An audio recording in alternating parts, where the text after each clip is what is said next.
Tidak semua mimpi lahir dari negara besar. Tidak semua sejarah ditulis oleh tim-tim raksasa. Ada negara yang menunggu puluhan tahun. Ada yang berkali-kali gagal hanya karena selisih satu pertandingan. Ada pula yang bahkan tak pernah dianggap sebagai calon peserta Piala Dunia. Namun tahun 2026 menjadi saksi bahwa keajaiban itu benar-benar ada. 4 negara akhirnya memecahkan kutukan sejarah. Mereka akan menginjak rumput Piala Dunia untuk pertama kalinya.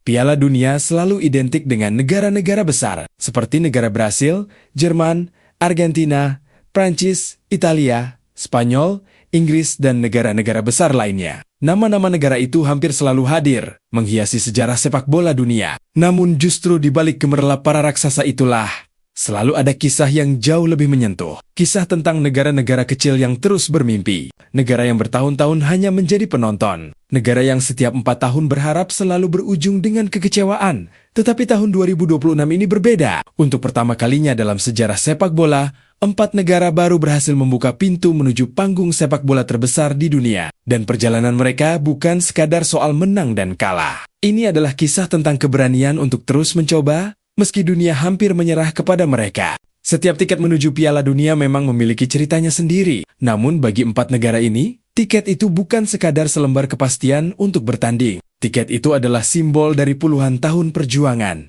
kegagalan yang tak terhitung, dan harapan yang tak pernah padam. Tahun 2026 akan menjadi momen yang tak akan pernah mereka lupakan. Karena untuk pertama kalinya dalam sejarah, mereka akan mendengar lagu kebangsaan negaranya berkumandang di panggung terbesar sepak bola dunia. Lalu, siapa saja 4 negara yang berhasil menuliskan sejarah itu? Inilah 4 negara yang untuk pertama kalinya akan merasakan atmosfer Piala Dunia 2026. Mari kita telusuri satu persatu kisah luar biasa di balik keberhasilan mereka.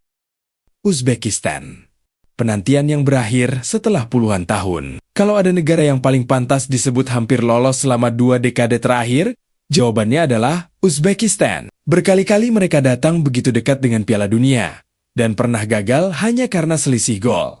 Pernah kalah di babak playoff, dan pernah kehilangan tiket hanya dalam hitungan menit. Setiap kegagalan meninggalkan luka baru bagi rakyat Uzbekistan. Namun mereka tidak berhenti membangun federasi sepak bola mereka. Mereka terus berinvestasi pada akademi usia muda, dan hasilnya mulai terlihat saat tim-tim junior Uzbekistan tampil luar biasa di level Asia bahkan dunia. Generasi baru mulai bermunculan, pemain-pemain muda mulai berkembang di liga domestik maupun luar negeri. Dan akhirnya, pada tahun 2026 menjadi jawaban dari semua penantian itu. Uzbekistan resmi lolos ke Piala Dunia untuk pertama kalinya. Di ibu kota Tashkent, ribuan supporter turun ke jalan. Bendera berkibar di mana-mana. Tangis haru bercampur pelukan. Bukan karena mereka menjadi juara, tetapi karena akhirnya mereka berhasil membuktikan bahwa kegagalan selama bertahun-tahun bukanlah akhir dari perjalanan. Yordania, negeri yang mengubah air mata menjadi sejarah. Beberapa tahun lalu, siapa yang bisa membayangkan Yordania akan bermain di Piala Dunia? Jawabannya mungkin hampir tidak akan pernah ada. Mereka pernah sangat dekat dengan Piala Dunia. Tahun 2013, mereka berhasil mencapai babak playoff antar benua. Namun mimpi itu hancur setelah kalah telak dari Uruguay. Kekalahan itu begitu menyakitkan. Namun, dari situlah semuanya dimulai. Yordania tidak memilih menyerah.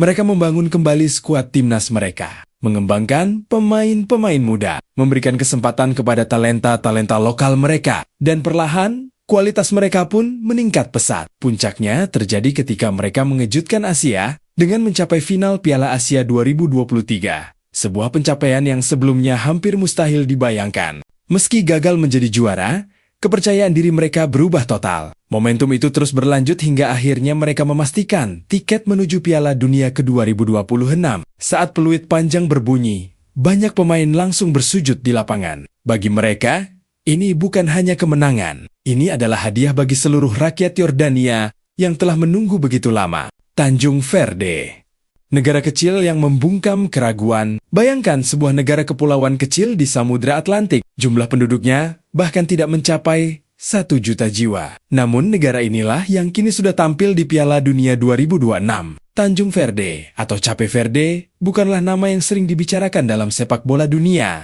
Namun perlahan, mereka membangun identitas mereka. Banyak pemain keturunan Tanjung Verde yang berkembang di liga-liga Eropa. Mereka membawa pengalaman, kualitas, dan mental juara ke tim nasional mereka. Tidak ada jalan yang mudah. Mereka harus menghadapi negara-negara kuat di Afrika yang sudah lebih dulu memiliki tradisi panjang. Tetapi mereka tidak pernah gentar. Setiap pertandingan dimainkan seperti final. Setiap poin diperjuangkan habis-habisan. Dan ketika tiket Piala Dunia yang akhirnya berhasil mereka dapatkan, negara kecil itu pun berpesta pora. Bukan karena mereka kaya raya, bukan karena mereka memiliki stadion terbesar di dunia, tetapi karena akhirnya dunia itu mengenal mereka. Curaçao, pulau kecil yang kini menjadi bagian sejarah. Jika ada negara yang kisahnya benar-benar seperti dongeng, mungkin Curaçao adalah jawabannya. Negara kepulauan kecil di Karibia ini selama bertahun-tahun hampir tidak pernah diperhitungkan. Namun mereka memiliki satu keunggulan. Banyak pemain berdarah Curaçao berkembang di Belanda. Sedikit demi sedikit kualitas skuad timnas mereka meningkat. Federasi mereka bekerja keras membangun fondasi yang lebih profesional. Mereka sadar bahwa untuk bersaing melawan negara CONCACAF, mereka harus berubah, dan perubahan itu akhirnya membuahkan hasil. Curaçao berhasil mencetak sejarah dengan lolos ke Piala Dunia untuk pertama kalinya. Bagi banyak anak kecil di pulau itu, kini mereka tidak lagi hanya bermimpi mengenakan seragam tim besar. Mereka kini bisa bermimpi membela negaranya sendiri di panggung terbesar dunia. Dan mungkin di antara anak-anak itu akan lahir bintang-bintang sepak bola dunia berikutnya. Itulah 4 negara, 4 kisah dan 4 perjalanan yang berbeda. Namun semuanya memiliki satu kesamaan. Mereka tidak pernah berhenti percaya. Sepak bola selalu mengajarkan bahwa tidak ada mimpi yang terlalu besar. Yang ada hanyalah orang-orang yang memilih menyerah sebelum waktunya. Uzbekistan membuktikan bahwa kegagalan berulang bukan alasan untuk berhenti. Jordania menunjukkan bahwa air mata hari ini bisa berubah menjadi sejarah esok hari. Tanjung Verde mengingatkan dunia bahwa negara kecil pun mampu membuat kejutan besar. Dan Curaçao membuktikan bahwa keberanian untuk bermimpi bisa mengubah nasib sebuah bangsa. Mungkin mereka bukan favorit untuk menjadi juara. Mungkin mereka akan menghadapi lawan-lawan yang jauh lebih kuat. Namun satu hal yang pasti terjadi. Saat lagu kebangsaan mereka berkumandang di Piala Dunia 2026, seluruh dunia akan tahu bahwa keajaiban dalam sepak bola masih benar-benar ada. Kalau menurut kalian, dari 4 negara debutan ini, siapa yang paling berpotensi menjadi kuda hitam dan membuat kejutan di Piala Dunia 2026? Tulis pendapat kalian di kolom komentar. Kalau kalian suka video yang membahas kisah inspiratif, fakta unik, dan cerita menarik di balik sepak bola dunia, jangan lupa like, subscribe, dan aktifkan lonceng notifikasinya.